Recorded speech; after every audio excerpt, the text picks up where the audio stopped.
Coming up on today's episode of Airborne Unlimited, EAA-Sportys opens doors to aviation for more than 75,000 young people. Australian government suspends drone registration. And GAO says FAA aircraft registry process needs review.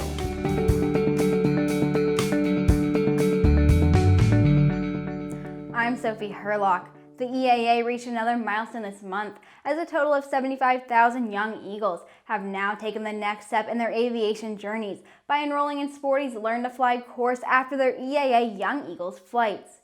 The online Sporty's course is available free to all of the more than 2.2 million EAA Young Eagles as a follow-up to their initial introductory flight by volunteer EAA-member pilots. The course is a comprehensive online ground school, test prep, and flight training companion that provides all the knowledge and concepts to pass the FAA Private Pilot written test, oral exam, and checkride. The concept to provide Sporty's online courses at no charge for young Eagles was developed with input from EAA pilots who had been flying young Eagles. Those pilots reported after their flight, many of the young people wanted to discover more about aviation, but lacked access to reliable and professional resources. We'll be right back with Around the Patch. Sandia introduces the new SAI 340 Quattro TSO'd airspeed, attitude, altitude, and slip. With integral backup battery, safety never looked so good. See it now at www.sandia.aero. There's a difference between charting a steady course and pushing for the ceiling. And for nearly a century, Hartzell Propeller has been defining that difference. It's in our passion for engineering and research and our dedication to testing the limits of performance. We are built on honor. We are Hartzell Propeller. Welcome back. It's time for today's trip around the patch.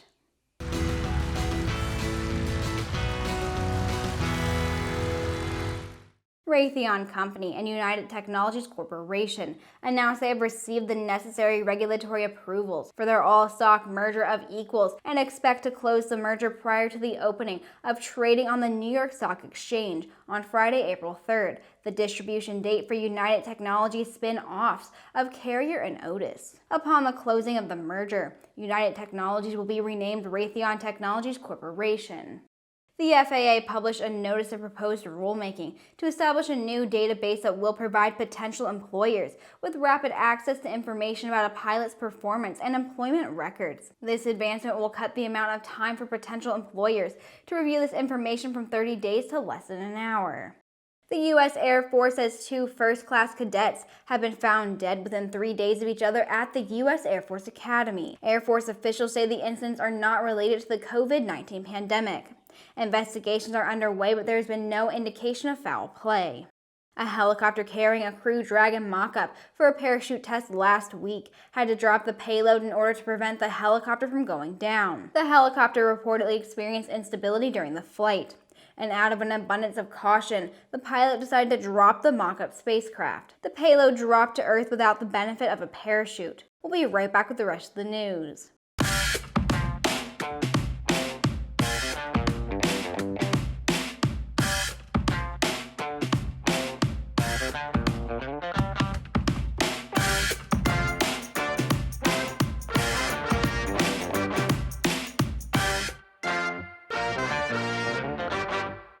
With COVID-19 expected to disrupt business and operations for some time, the Civil Aviation Safety Authority of Australia announced a number of measures to alleviate pressure on Australian RPA operators while ensuring the ongoing safety of aviation.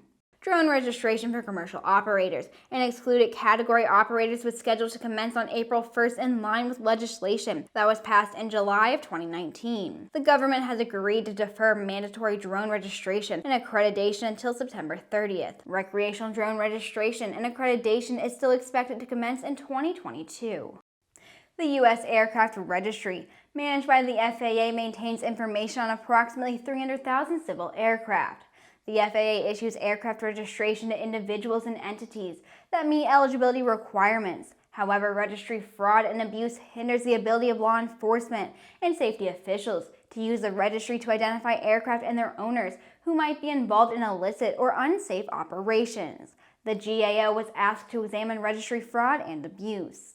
In its report, the GAO assessed the FAA's actions to prevent, detect, and respond to fraud and abuse risks in aircraft registration. GAO reviewed relevant laws, regulations, and FAA policies, reviewed reports, Department of Justice press releases, and court cases that illustrated risks associated with the registry, analyzed aircraft registry data from fiscal year 2010 through 2018 to identify registrations with risk indicators, and interviewed FAA registry, legal, law enforcement liaison, and safety officials, as well as officials from the Department of Justice and Department of Homeland Security. The GAO is making 15 recommendations to the FAA, including that it collect and verify information on aircraft owners, undertake a risk assessment on the registry, leverage information technology modernization efforts to develop data analytics approaches for detecting registry fraud and abuse, and formalize coordination mechanisms with law enforcement agencies. The FAA agreed with all recommendations. And that wraps up this week, everyone. Thanks for watching. Don't forget to click subscribe and to check us out on Twitter and on Facebook. To stay up to date on the latest aviation and aerospace news this weekend, head over to aero-news.net. I'll see you Monday.